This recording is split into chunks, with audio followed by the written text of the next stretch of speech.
Good morning, everyone. Let us start with day 33 of our regular SAP FICO session. In the previous session, we have discussed about the valuation classes, grouping together of the valuation areas, attributes that the material types hold, maintaining the company code for the material management. Today, we will set up the automatic account determination for FIMM, FIST, and FIPP integration. The business process says for all those integrations have already been covered in the business process session that we have already discussed in our previous sessions. Today we will configure the FIMM, SD, PP configurations for raw material and the finished goods. So the transaction code by which we maintain the integration configuration is OBYC.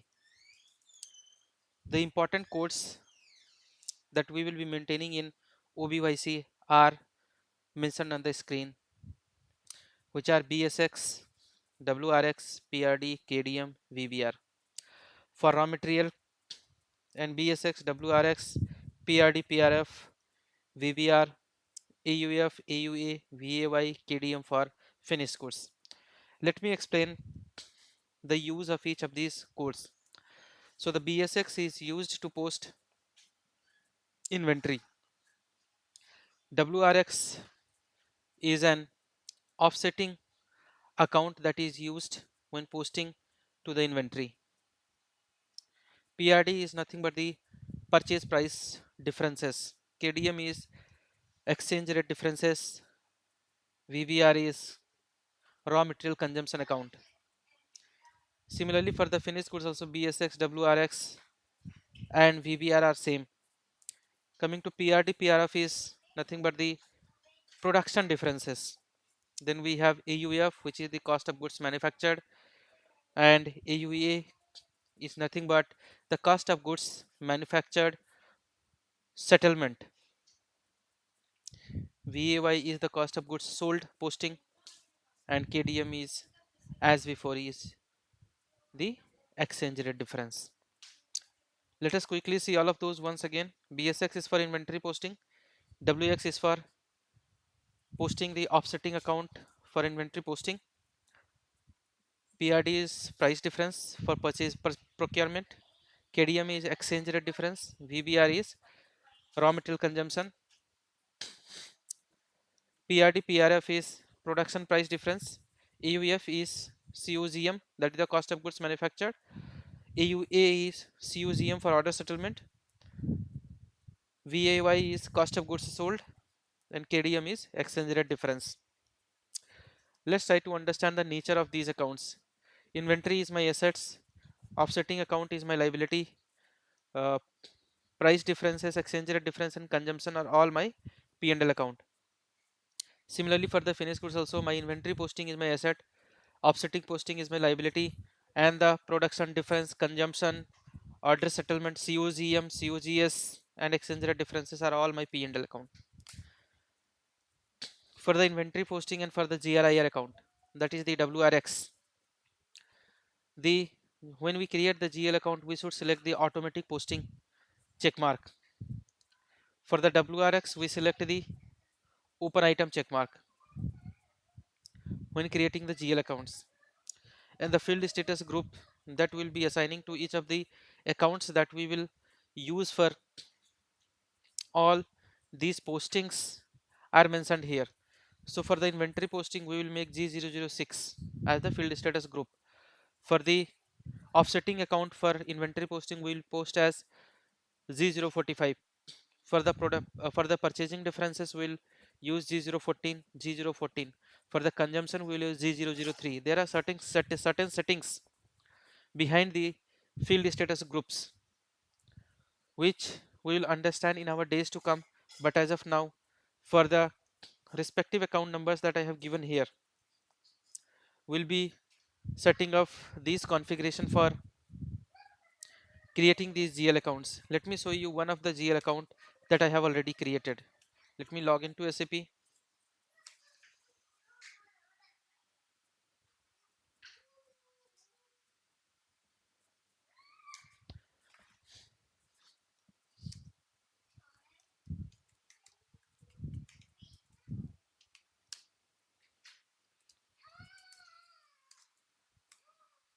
To display the GL accounts or to create the GL accounts, we use the transaction code FS00.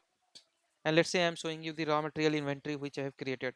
So I have chosen it to be part of the balance sheet account since inventory is my asset. And from the account groups, I have chosen the asset.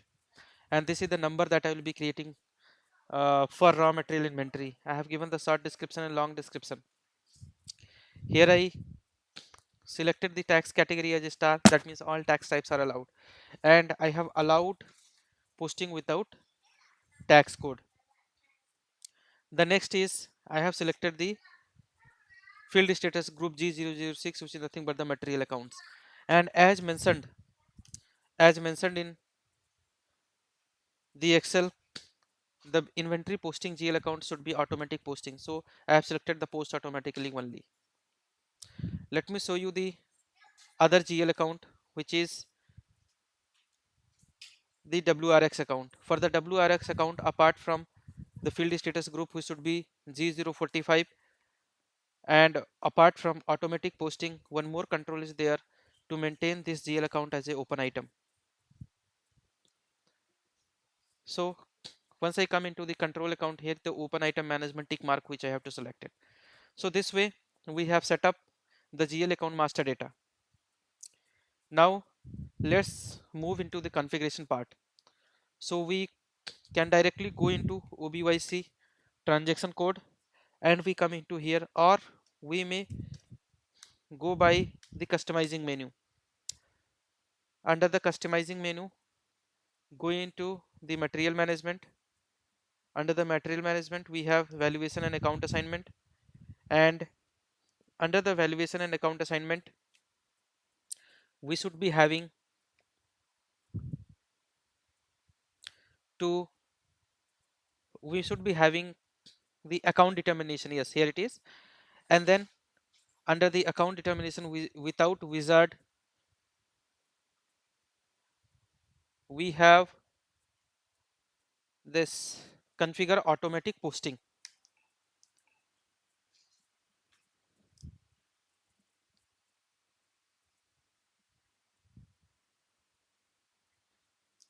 So let us open this particular node and then we will work out the configuration. Let's cancel this and click on automatic account assignment. And here first thing that we'll be configuring is the inventory posting, that is nothing but BSX. So navigate to BSX, just double click, give your chart of account RCIG, set the rules. In the rules, you can select the valuation modifier and valuation class. And after saving the rules, you go into accounts, give your valuation modifier.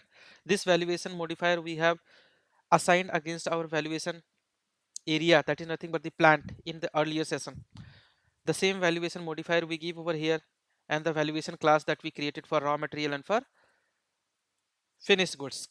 Similarly, we will be assigning the GL accounts that we for for the as regards the GL account, we created 100 200 GL accounts for BSX for raw materials.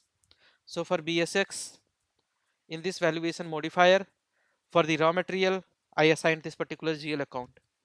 And similarly, I have to work it for others as well. Let's say WRX. Let's go down into the node for WRX, just double click, go into the rules, and rules, I have selected the valuation modifier and valuation class. Going into the accounts, you see for the raw material and for the finished goods, I have assigned the respective GL accounts from this particular Excel sheet. Going into the PRD, let's go back and let's open the PRD. Just double click, go in the rules, and here I have selected the general modifier, valuation modifier, and the valuation class, and saving the rule, going into the accounts.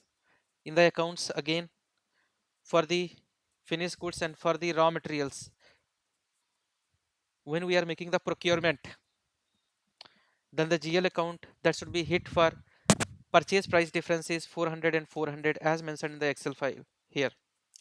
And if the price difference is related to production, then we have to also provide the general modifier as PRF. So under the PRD, PRF, only the finished goods will be produced. So for the raw material, we need not maintain the PRD, PRF. So I have maintained it only for the finished goods and the GL account that I have assigned in this particular one, 400, 402. Similarly, you will have to configure all the configurations given over here. Let's say I want to configure the VBR. So VBR falls under GBB, AUF is also GBB, AUA also GBB, VAY is also part of GBB, VBB is part of GBB. So let's go into the GBB as the transaction. Here it is. Double click, and in the rules you have to select the general modifier, valuation modifier, and the valuation class. Going into the accounts, you see I have set AUA, AUF, VAY, and VBR all over here for the finished goods or for the raw materials respectively. So the cost of goods sold, we will be selling only the finished goods. That's the reason only for the finished goods valuation class VAY is maintained. Similarly, for the production, we will be producing only the finished goods. That's the reason only for the finished goods valuation class AUF and AUA, which represent the cost of goods manufactured, are maintained over here. For the consumption, we will consume the finished goods as well as raw materials. That's the reason both the valuation class are set up with the respective GL accounts from the Excel file. So this is how you will have to set up the account determination, which will be used in FIMM, FISD, and FIPP integration. I hope now you have understanding of the transaction code by which you configure the integration, the SPRO menu where you have to navigate by which you can configure the meaning of all those OBYC codes, and the characteristics that you have to maintain in the GL accounts, the field status groups that you will have to choose, so that during posting there won't be any issue. Which GL accounts should be auto posted and which GL accounts should be maintained as a open item basis, and also what is the category or the classification, whether P&L or assets or liabilities for the GL accounts that we create. With this understanding, I'm closing for the day. We'll meet again tomorrow. Thank you.